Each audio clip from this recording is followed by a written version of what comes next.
Scout. Take a listen. We want to keep her face out there. We want people to see who she is, and just to appeal to whoever has her, or if you know somebody that does have her, if you suspect somebody that may have her, we just want her back. We love her and we miss her so much. And every day without her is absolutely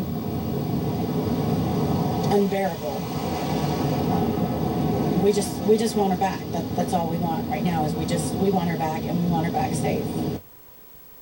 We are talking about a 10-year-old little cheerleader. She was just 2 blocks away from home when she was last spotted. Her mother is taking calls live along with the rest of the panel. Out to the lines, Dorothy in Arizona. Hi, Dorothy.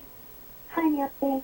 Hi. First, I'd like to say I'm really sorry to hear, what the parents are going through. But my question is why did they rely on the child to make sure that she would call or something like that before she left their friend's house? Because I know, like with my kids, when my daughter would go up the street to her best friend's, it was 3 blocks away.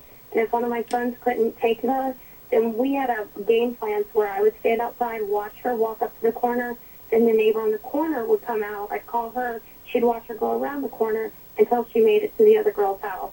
And you know what, Dorothy? That's a really good idea. I want to go to Mark Class, president and founder of Class Kids Foundation. You know what? Woulda, coulda, shoulda. Isn't it true that when a child goes missing, the parents beat themselves up? I coulda done this. I shoulda. I woulda. It doesn't matter. Sure. There was a predator looking for this girl. She was supposed to walk home with her friend Michaela. That's the plan. They had a plan in place. But she's 10. She didn't follow the plan. And Melissa understands this and realizes that this perfectly illustrates that little kids should not be out walking alone. They should always be with another person simply because there's strength in numbers. And it's a good idea for kids 10 and over to have a cell phone. Cell phones keep you connected, and they're also GPS compatible, so that if there is an emergency, theoretically you would be able to follow that. Now, Nancy, I've been to McCleary.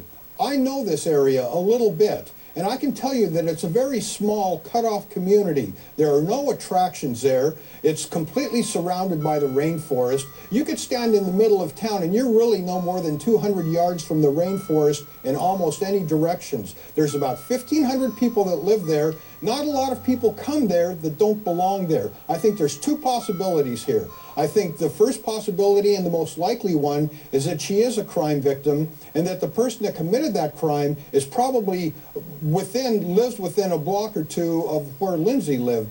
The other possibility is that she ran away. To Dr. Panchali Dar, it's been a year and a half.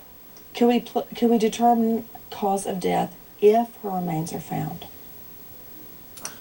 Well, if she was strangled, that would be difficult to do because she's completely skeletonized. Now, let's say the bones have fractures or dents, then it would mean that there was a blunt instrument used or some kind of trauma was done to her.